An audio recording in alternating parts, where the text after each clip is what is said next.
Uy, ang dami ko ng buting buhok. Napatayin pang salon. Sige.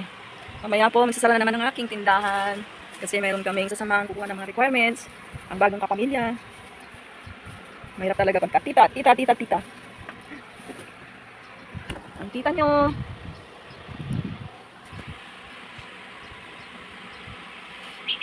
Isang buong araw na naman kaming nalakad. Kuha ng mga requirements para sa trabaho ni Kenneth Gitan. Punta kami ng Clark para doon kumuha.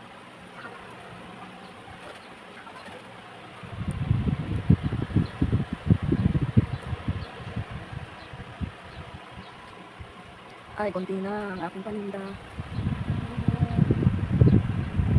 Kakagastos na naman. Gastos na naman sa labas.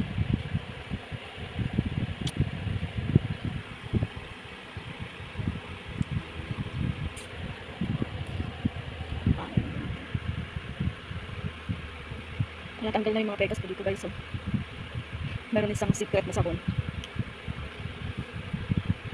Pinapromote ng aking pinsan. At ako'y nakakuha. 3 days pa lang kung gamit ko. Ano guys, tignan nyo. Natatanggal na yung mga pegas ko dito. Ano lang. Hindi na lang. Dito pa. Ayan. Hindi na lang. 3 days pa lang to. Siguro pagka 1 month na akong gumamit, nawala na rin to. Yung nandito dito sa noo ko. Sa ilong ko din meron. Sabon lang yan. Lumipit na rin sa aking leeg.